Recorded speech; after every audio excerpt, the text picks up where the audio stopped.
untuk sesi selanjutnya yaitu tanya jawab. Kami persilahkan dengan 2 pertanyaan. Ya, terima kasih. Bismillah. Assalamualaikum warahmatullahi wabarakatuh. Yang saya hormati Bapak-bapak yang ada di depan, terutama Bapak Kiai Gus Baha. Perkenalkan, nama saya Imran, asal dari Poso, Sulawesi Tengah. Alhamdulillah pada kesempatan hari ini kita diberikan nikmat oleh Allah untuk bisa bertemu dengan Bapak Kiai yang mungkin secara pribadi dan mewakili mungkin perasaan teman-teman semua di sini. Ada kerinduan, keinginan untuk berjumpa langsung dengan Kiai, dan alhamdulillah terlaksana dengan berkat dari Allah Subhanahu wa taala melalui bapak-bapak kita dari Densus bisa memfasilitasi. Pak Kiai, yang pertanyaan saya, kita ini kan teman-teman ini bahasanya ex napiter, pernah masuk dalam kesalahan kebencian terhadap negara. Bahkan di antara kita ini ingin membentuk negara sendiri. Ya kan? Apalagi kami yang dari Poso, terutama MIT, Mujahidin Indonesia Timur, itu pengen bentuk komunitas bahkan negara di Poso. Gitu loh. Artinya ada kebencian-kebencian. Nah, bagaimana? Karena kami dulunya punya doktrin negara ini negara yang togut, gitu loh. Negara kafir yang wajib untuk kita perangi, kita musuhi, dan orang-orang yang berkembang kita, pokoknya kita basmi lah sampai tegak negara ini, negara Islam versi kami saat itu. Nah, mungkin ada pesan atau ujangan nasihat untuk kami ini untuk semakin kuat, ataupun ada kisah-kisah ataupun ayat-ayat yang menjelaskan bagaimana kita itu harus sungguh-sungguh mencintai negara kita yang kita cintai ini. Kemudian yang kedua, Pak Kiai, terkait masalah ihsan ini seperti apa? Karena mahwal Islam, mahwal iman. Nah, ihsan ini kita mungkin yang belum terlalu kami pahami, apa itu ihsan yang kata Nabi, anta'budullaha ka'annaka tarahu fa illam takun tarahu fa innahu yarak. Mungkin ada penjelasannya Pak Kiai Gus. Mungkin hanya ini yang dapat saya sampaikan. Assalamualaikum warahmatullahi wabarakatuh.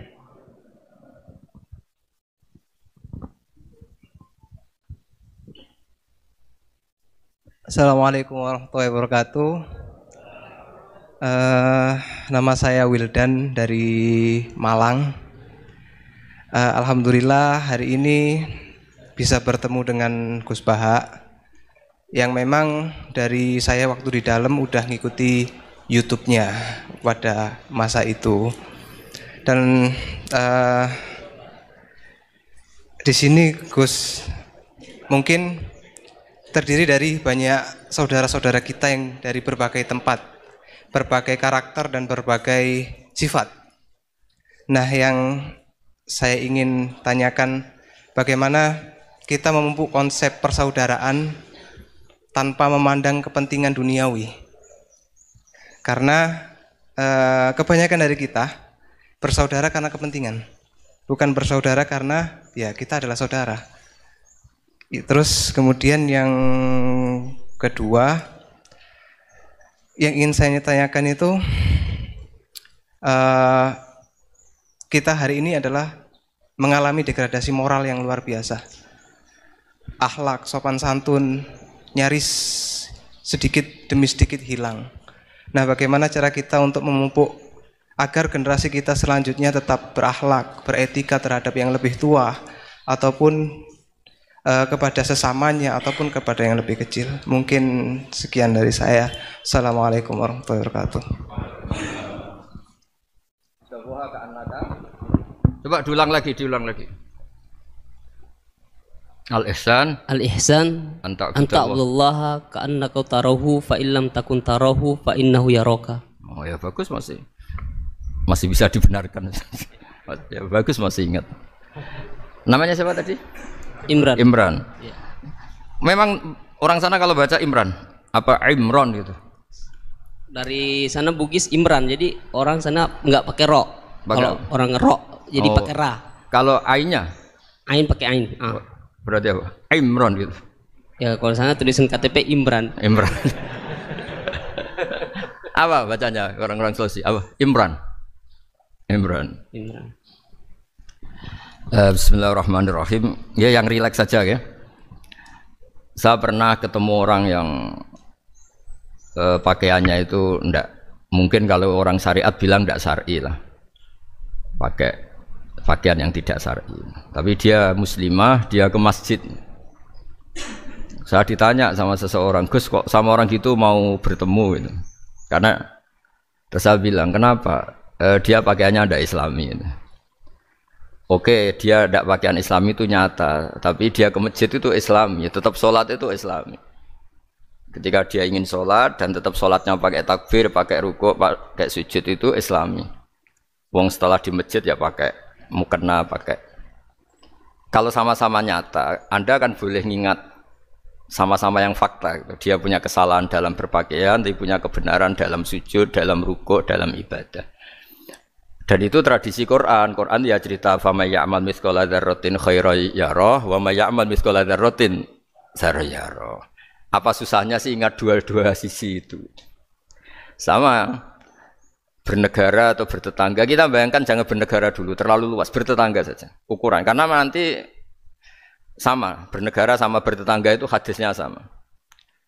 Kita di kampung itu ya ada masjid dan orang-orang yang enggak sholat juga nyumbang masjid.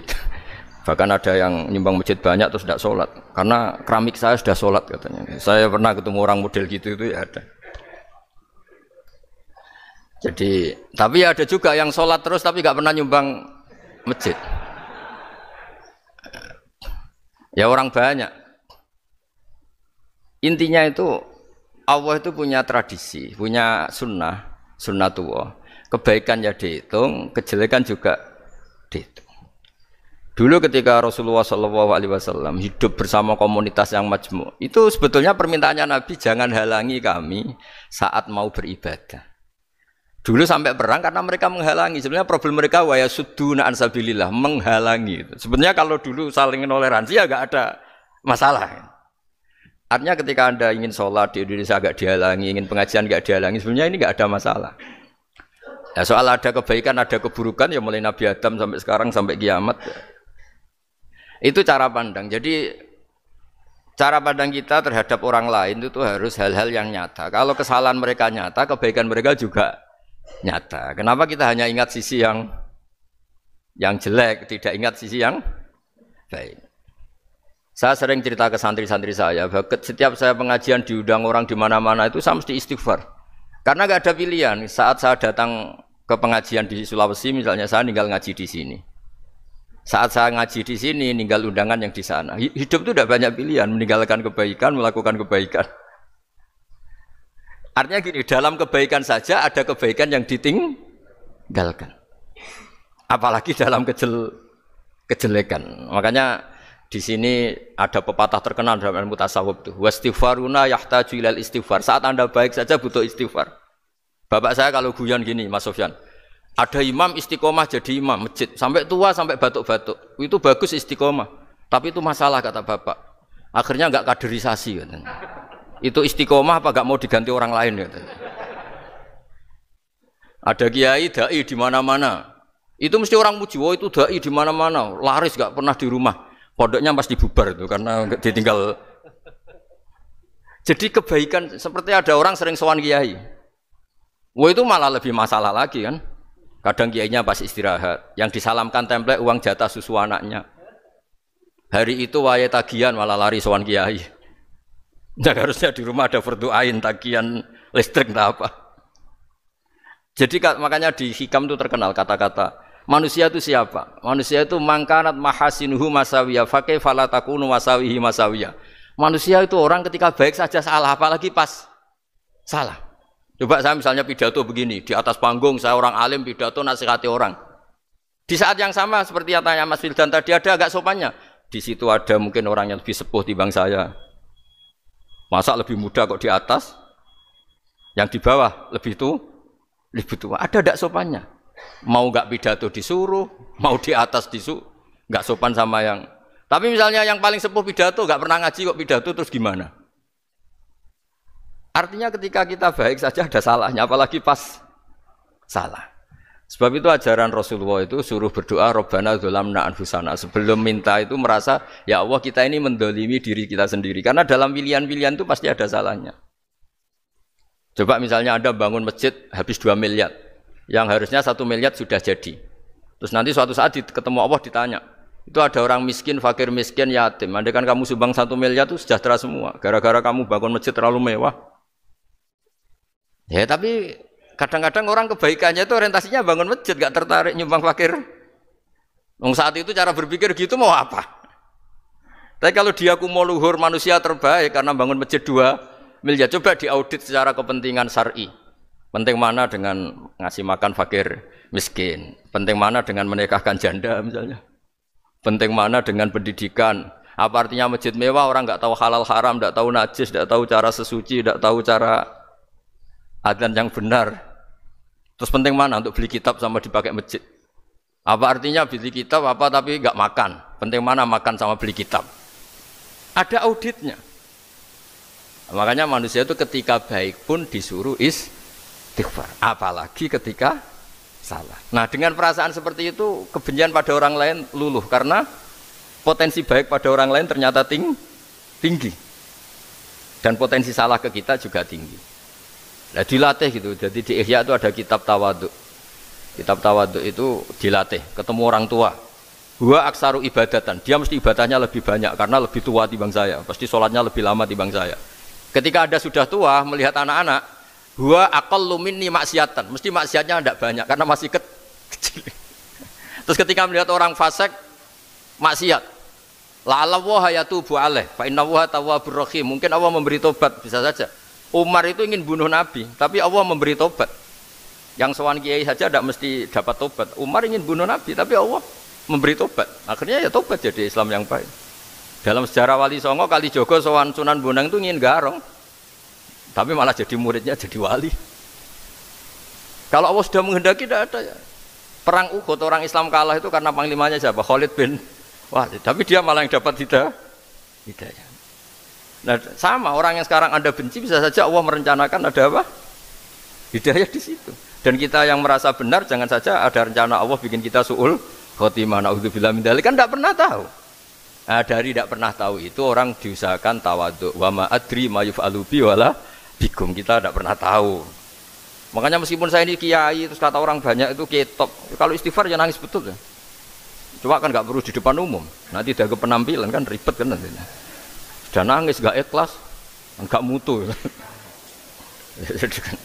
Ya gitu ya. Yang Mas Wildan tadi apa pertanyaannya diulang? Selain masalah akhlak tadi. Tentang bagaimana cara kita bersaudara tanpa memandang kepentingan duniawi. Nah ya makanya tadi saya bilang bernegara itu pakai hadis, misalnya Nabi pernah ngendikan kamu itu punya 3 tetangga, yang satu punya 3 hak, yaitu dia tetangga kamu, dia seagama kamu, dia sesaudara kamu. Jadi ada 3 hubungan, seagama, sesaudara, dan tadi apa? Dia tetangga kamu, dia seagama dengan kamu, dia masih kerabat kamu. Terus ada tetangga yang punya 2 hak, yaitu dia tetanggamu, seagama dengan kamu, tapi tidak sekeluarga dengan kamu. Terus ada tetangga yang punya 1 hak, dia tidak keluarga kamu, dia tidak seagama dengan kamu, tapi tetap punya hak karena itu tetangga kamu. Dan itu kata Nabi semuanya berhak kamu baikin, karena ada hakul jar. Makanya dulu doa ada bil kubri itu ceritanya sederhana. Ada seorang perempuan Yahudi ya, sowan Sayyidah Aisyah. Kalau sowan ya dikasih uang sama Sayyidah Aisyah. Padahal Yahudi ya. Ketika dikasih uang, terus si Yahudi tadi, semoga engkau diselamatkan dari siksa kubur. Zaman itu Sayyidah Aisyah belum dengar hadis tentang siksa kubur. Setelah Rasulullah datang, saya tadi diminta didoain, ya saya terima karena saya nggak percaya. Terus Nabi ngendikan itu benar adanya siksa kubur. Ketika komunitas Yahudi di Madinah itu puasa Asyura, Nabi coba tanyakan mereka, kenapa puasa Asyura? Padahal orang Yahudi. Oh, terus setelah ditanya, Yaumun najjawahu fihi Musa, itu hari di mana Allah menyelamatkan Nabi Musa, kata orang Yahudi. Terus kata Rasulullah, nahnu ahaqqu bi Musa. Saya juga berhak menghormati Musa. Kemudian Nabi puasa. Suatu saat lagi ada orang Yahudi datang, ya Rasulullah, ya Muhammad, manggilnya ya Abul Qasim karena orang Yahudi. Ya Abul Qasim, nanti nasib langit bumi ini di mana? Manusia yang sudah mati-mati di mana ketika bumi dihancurkan? Mayat-mayat yang sudah di kuburan di mana? Terus orang Yahudi tadi bilang, Inna woha wadu as-samawati ala dzih wal arodina ala dzih. Soalnya Allah itu bisa saja mengelola langit bumi yang sudah hancur gini-gini. Nabi itu tertawa-tawa. Dalam sebuah riwayat disebut hatta badat nawajidu. Tertawanya Nabi itu lepas sampai giginya kelihatan. Kata rawinya tasdiqon liqaulil khabri karena Nabi membenarkan orang Yahudi tadi. Jadi intinya dalam banyak hal itu ya dicari kesamaan. Makanya kalau interaksi dengan kelompok lain kata Nabi la tusaddiquhum wa la tukadzibuhum. Kamu jangan mengiyakan juga jangan menolak. Kamu tolak jangan-jangan pas yang sama dengan ajaran kita. Kamu benarkan jangan-jangan yang tidak sama. Ya sudah kalau nggak sependapat ya jangan ngambil sikap. Nah itu juga yang dipraktekkan Rasulullah SAW. Nabi yaqumu lailatan yuraddidu hadil ayat. Nabi pernah sholat 1 rakaat hanya ngulang 1 ayat. Itu aja gak selesai. Yaitu ngulang-ngulang ayat. Fa'aqulu kama qalal abdus sholeh in tu'adzibhum fa innahum ibaduk wa in taghfir lahum fa innaka antal azizul hakim. Pun Gusti kula nyerah. Semua ini hamba jenengan monggo jenengan napakno sing duwe jenengan. Intinya itu ini wilayah jenengan ndak wilayah saya. Nah kadang-kadang kita sebagai manusia itu jumawa seakan-akan itu wilayah kita. Kita nyiksa terserah kita, mengampuni ya terserah kita. Padahal tidak milik kita. Dunia ini milik Allah Subhanahu wa taala. Makanya yang terakhir saya ijazahkan ijazah bapak. Bapak saya itu orang hafal Quran, alim tapi lucu, senengannya guyon. Kalau ngajarkan saya tauhid, tasawuf itu gampang. Hak, kamu punya tetangga, punya Innova. Terus kamu berpikir, kamu miskin berpikir. Itu pajaknya saja berapa? Kalau apa itu bannya sudah halus itu gantinya kayak apa? Kalau rusak kayak apa? Terus kata bapak, ngora melok duwe kok mikir, udah ikut punya kok mikir. Terus coba kamu nggak ikut punya Alphard, terus saya mikir, wah itu pajaknya berapa Pak Martinus bisa dipakai beli motor kan? Pajaknya apa? Alphard ini. Oh nggak ikut punya kok. Nah, dunia itu rawekmu, mau pikir lah, apa sing duwe? Maksudnya itu, dunia itu milik Allah, apa kamu pikir itu milik yang punya gitu. Nah, itu yang dimaksud dalam ilmu tasawuf da'it tadbir fama qoma bi ghairuk la tuqim bihi nafsak. Sudah kamu tidak usah ikut campur. Itu wilayahnya Allah katanya karena wong enggak ikut punya kok ikut mikir. Anda benci orang. Benci sekali karena dia tauhid misalnya. Jangan-jangan Allah punya rencana memberi hidayah dia. Atau Allah punya rencana dari dia keluar orang-orang Islam yang soleh. Makanya ketika Malakul Jibal, ya Rasulullah saya disuruh Allah terserah engkau. In syi'ta an udbiqa alaihim al-akhshaban. Kalau engkau mau orang-orang yang mendustakan kamu saya hancurkan. Apa jawabannya Nabi? La, jangan. Bal arju ayyukhrijawah min aslabihim ma ya'budullaha wa la yusyriku bihi syai'an. Itu di Bukhari. Enggak, bisa saja sekarang dia kafir, anak turunnya jadi Islam. Dan betul. Abu Jahal punya anak Ikrimah, Abu Lahab punya anak Darrah. Walid itu musuh besarnya Nabi, punya anak Khalid. Ya sudahlah kita selalu berharap bahwa ini wilayahnya Allah. Sudah kita berharap agama ini bagi yang selalu punya harapan. Limangkana yarjuwoha, orang yang selalu punya harapan. Kita berharap tambah hari tambah baik, tambah damai, tambah kondusif, tambah segalanya baik. Dan saya seperti ini juga ingin ikhlas dan akan selalu ikhlas. Ya saya sering bilang kalau pejabat mau sini itu sering tak ngel-ngel. Saya ini sudah ingin Indonesia itu baik itu tanpa diminta. Kalau diminta itu malah seakan-akan saya belum melakukan. Kan? Sudah saya lakukan kok baru minta, karena ini wilayah kita semua, artinya ingin baik itu keinginan kita semua, status kita. Kata Sayyid Zabidi dalam kitab Ithaf, keinginan baik itu syakhsiyatuk wa hakikatuk. Itu kamu sekali. Manusia itu kan kata Allah Ta'ala, saya pertama menciptakan manusia itu khunafa, orang yang berkeinginan baik. Baru digoda setan terus macam-macam. Jadi keinginan baik itu hakikatuk wa syakhsiyatuk. Itu kamu sekali. Ingin baik itu kamu sekali. Itu status kamu katanya. Makanya orang preman kayak apa, mabuk kayak apa, ada orang kecelakaan, pikiran pertama itu nolong. Itu yang normal. Soal ada kasus, pikiran pertama ngambil HP-nya itu 0,0 sekian persen. Jadi pikiran pertama mesti nolong itu. Karena itu syakhsiyatuk wa hakikatuk. Nggih ngoten mugi-mugi barokah sedanten. Assalamualaikum warahmatullahi wabarakatuh.